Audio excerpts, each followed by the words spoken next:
Hey everyone, and welcome to today's Explainer. Think of this as our masterclass. I actually like to call it the lipid lecture. Today, we're going to unravel one of the ultimate biological mysteries of the modern diet.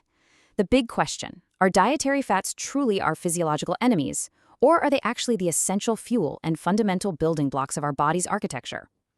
For decades, we've been told to just fear fat, to banish it entirely from our plates and scrutinize every single nutrition label.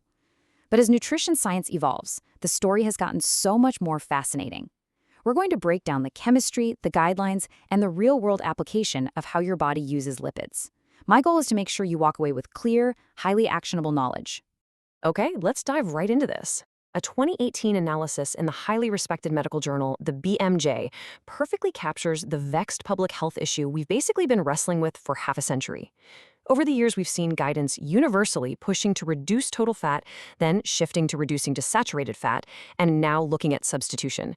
It leaves us all wondering, right? Are fats the villains of our dinner plates? Are they just benign bystanders? Or could they actually be heroes that promote our long-term health? Well, that is exactly the question we're answering today. Here is our syllabus for today's Explainer. We've got 6 sections. Section 1, Fats, Villains or Heroes. Section 2, Lipids and Heart Disease. Section 3, the Daily Fat Guidelines. Section 4, the Saturated Fat Paradox. Section 5, Understanding Dietary Cholesterol. And finally, Section 6, the Heart-Healthy Diet.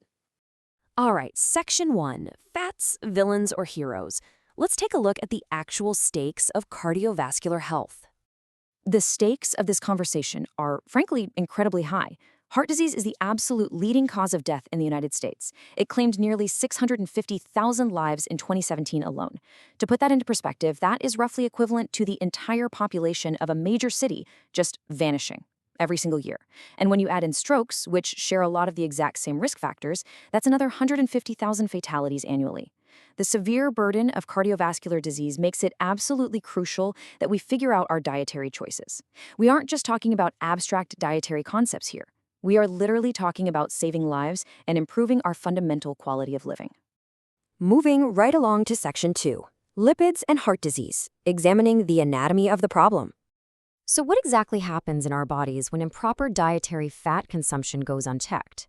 It leads to a very specific physiological problem called hyperlipidemia. Let's quickly break that word down. Hyper means elevated or too much, lipid refers to fats, and emia refers to the blood. Put it together, and it simply means an elevated level of lipids, like triglycerides and cholesterol, circulating in your bloodstream. Think of your blood vessels kind of like household plumbing. When there's way too much of this fatty material circulating, it can accumulate and slowly clog the pipes. This condition is directly associated with severe, life-altering events, including heart attacks, strokes, congestive heart failure, and obesity. But here is the really empowering part of our lecture today. The American Heart Association explicitly lists these exact risk factors as modifiable: high blood pressure, high blood cholesterol, tobacco use, diabetes, poor diet, physical inactivity, and being overweight. Now, modifiable means you hold the pen to this part of the story. You actually have the power to manage or change these factors. The type of fat you eat operates a lot like the software updating your body's hardware. It has a profound, direct effect on the way your body metabolizes cholesterol and regulates these long-term risks. Okay, Section 3, the Daily Fat Guidelines. Let's look at the standard rules for macronutrients.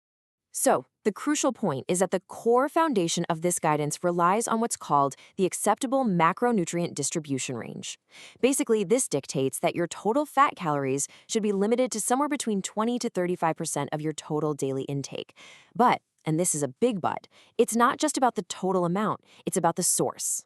The guidelines strongly advise that the vast majority of these fats should come from polyunsaturated and monounsaturated sources. We're talking about whole foods here, things like fish, nuts, and vegetable oils. Let's drill down even further into those specific limits. You really want to consume fewer than 10% of your calories from saturated fats. And furthermore, you want to keep trans fats, which are often labeled as partially hydrogenated oils, as low as humanly possible. Honestly, think of trans fats as rogue agents in the bloodstream. They serve absolutely no biological benefit whatsoever, and they should ideally be kept at absolute zero to systematically reduce your hyperlipidemia risk. Finally, to help keep those saturated fat numbers in check, you want to consistently choose lean and low-fat options when selecting meat, poultry, and dairy.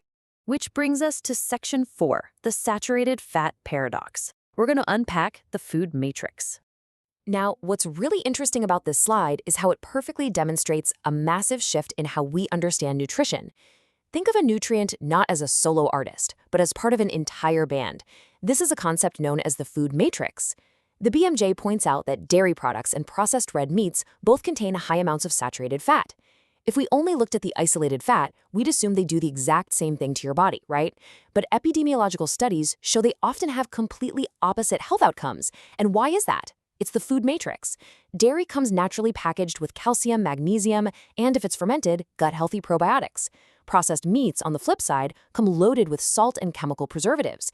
You simply cannot isolate the fat from the complex package it arrives in. And this brilliantly illustrates another huge paradox in nutrition science, the substitution effect. Research out of Tufts University shows that simply lowering saturated fat isn't the magic bullet. It's all about what you replace it with.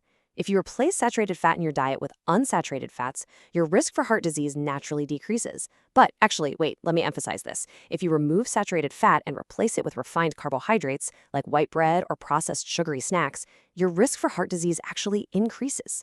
Replacing fat with refined carbs is basically a double-edged sword. It drops your protective, good HDL cholesterol while simultaneously spiking your blood triglycerides. To really underscore this whole paradigm shift, consider this powerful testimony from Dr. Ronald M. Krauss, who is a leading researcher in this exact field. He says, an overall eating pattern that emphasizes whole grains rather than refined carbs, along with foods high in polyunsaturated fats, is of more value for reducing coronary heart disease risk than simply aiming to further reduce saturated fat. The lesson here is profound. We really need to zoom out. We need to focus on whole, synergistic eating patterns rather than just blindly demonizing a single nutrient in isolation. All right, Section 5, Understanding Dietary Cholesterol. Let's debunk a really common myth. So, for decades, people completely avoided things like eggs and shrimp because they were quote-unquote high in dietary cholesterol. But here is the biological truth. Your body actually regulates its own cholesterol production. Think of your liver like a biological thermostat. If you heat up the room by eating more dietary cholesterol, the thermostat senses it and naturally turns down its own internal production to keep everything perfectly balanced. For the vast majority of people, eating cholesterol has very little impact on the actual cholesterol floating around in their blood. That's exactly why the 2015 U.S. Dietary Guidelines officially dropped their strict, historic limit of 300 milligrams per day. Foods like eggs and fish are extremely high in cholesterol, yes, for sure, but they are very low in saturated fat, making them highly nutritious components of a healthy diet. And finally, Section 6, the heart-healthy diet.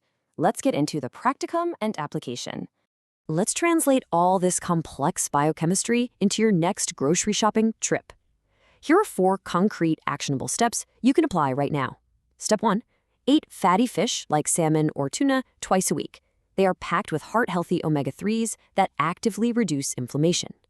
Step 2, substitute your solid fats like butter or stick margarine with plant-based oils like olive or canola oil. Just try to avoid the tropical ones like palm and coconut oil. Step 3, eat your soluble fiber.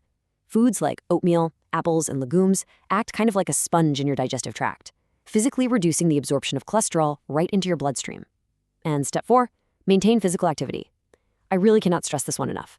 Physical activity consistently burns calories. It naturally raises your good HDL cholesterol, and it actively decreases plaque buildup in your arteries. So, as we wrap up today's masterclass, I want to leave you with a quick Socratic question to ponder.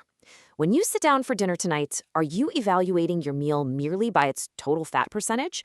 Or are you looking at the complex, incredible benefits of the entire food matrix?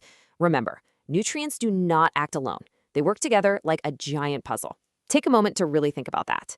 Thank you so much for joining me for this explainer. I hope this structural breakdown has empowered you to make informed, delicious, and deeply heart-healthy choices.